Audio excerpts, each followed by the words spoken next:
राधे राधे। व्रत भक्ति ज्ञान में आपका स्वागत है। कार्तिक महामहात्म्य पहला अध्याय।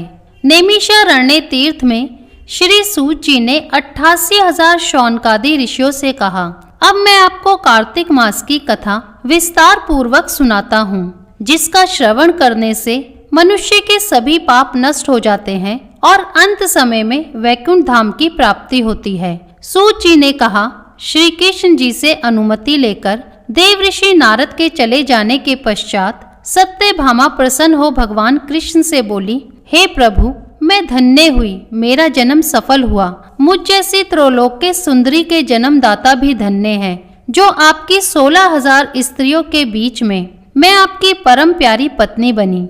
मैंने आपके साथ नारद जी को वह कल्प वृक्ष आदि पुरुष विधि पूर्वक दान में दिया, परंतु वही कल्प वृक्ष मेरे घर लहराया करता है। यह बात मृत्यु लोक में किसी स्त्री को ज्ञात नहीं है।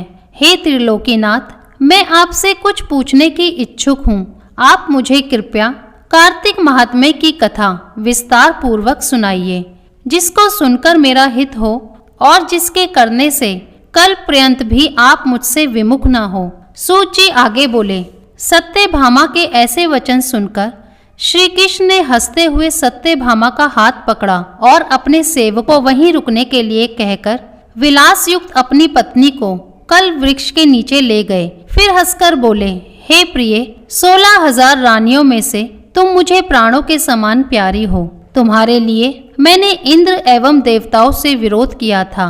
हे कांते, जो बात तुमने मुझसे पूछी है उसे सुनो। एक दिन मैंने तुम्हारी इच्छा पूर्ति के लिए गरुड़ पर सवार होकर इंद्रलोक जाकर कल वृक्ष मांगा। इंद्र द्वारा मना किए जाने पर इंद्र एवं गरुड़ में घोर संग्राम हुआ और गोलोक में भी गरुड़ जी ने गोओं से युद्ध किया। गरुड़ की चोंच की चोट से उनके कान एवं पूंछ कटकर गिरने लगे, जिससे 3 वस्तुएं उत्पन्न हुई। कान से तंबाकू, पूंछ से गोभी और रक्त से मेहंदी बनी। इन तीनों का प्रयोग करने वाले को मोक्ष नहीं मिलता। तब गोओं ने भी क्रोधित होकर गरुड़ पर वार किया, जिससे उनके 3 पंख टूटकर गिर गए। इनके पहले पंख से नीलकंठ, दूसरे से मोर और तीसरे से चकवा चकवी उत्पन्न हुए। हे प्रिय, इन तीनों का दर्शन करने मात्र से ही शुभ फल प्राप्त हो जाता है। यह सुनकर सत्यभामा ने कहा, हे प्रभु, कृपया मुझे मेरे पूर्व जन्मों के विषय में बताइए कि मैंने पूर्व जन्म में कौन कौन से दान, व्रत व जप नहीं किए हैं। मेरा स्वभाव कैसा था, मेरे जन्मदाता कौन थे और मुझे मृत्युलोक में जन्म क्यों लेना पड़ा। मैंने ऐसा कौन सा पुण्य कर्म किया था जिससे मैं आपकी अर्धांगिनी हुई। श्री कृष्ण ने कहा, हे प्रिय, अब मैं तुम्हारे द्वारा पूर्व जन्म में किए गए पुण्य कर्मों को विस्तार पूर्वक कहता हूँ, उसे सुनो। पूर्व समय में सतयुग के अंत में मायापुरी में अत्रि गोत्र में वेद वेदांत का ज्ञाता देव शर्मा नामक एक ब्राह्मण निवास करता था। वह प्रतिदिन अतिथियों की सेवा, हवन और सूर्य भगवान का पूजन किया करता था। वह सूर्य के समान तेजस्वी था। वृद्धावस्था में उसे गुणवती नामक कन्या की प्राप्ति हुई। उस पुत्रहीन ब्राह्मण ने अपनी कन्या का विवाह अपने ही चंद्र नामक शिष्य के साथ कर दिया। वह चंद्र को अपने पुत्र के समान मानता था और चंद्र भी उसे अपने पिता की भांति सम्मान देता था। एक दिन वे दोनों कुश व समीधा लेने के लिए जंगल में गए। जब वे हिमालय की तलहटी में भ्रमण कर रहे थे, तब उन्हें एक राक्षस आता हुआ दिखाई दिया। उस राक्षस को देखकर भय के कारण उनके अंग शिथिल हो गए और वे वहां से भागने में भी असमर्थ हो गए।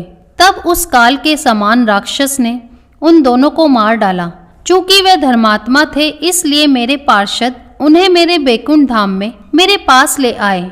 उन दोनों द्वारा आजीवन सूर्य भगवान की पूजा किए जाने के कारण मैं दोनों पर अति प्रसन्न हुआ। गणेश जी, शिव जी, सूर्य व देवी, इन सबकी पूजा करने वाले मनुष्य को स्वर्ग की प्राप्ति होती है। मैं एक होता हुआ भी काल और कर्मों के भेद से 5 प्रकार का होता हूँ। जैसे एक देवदत्त, पिता, भ्राता आदि नामों से पुकारा जाता है। जब वह दोनों विमान पर आरूढ़ होकर सूर्य के समान तेजस्वी, रूपवान, चंदन की माला धारण किए हुए मेरे भवन में आए, तो वह दिव्य भोगों को भोगने लगे।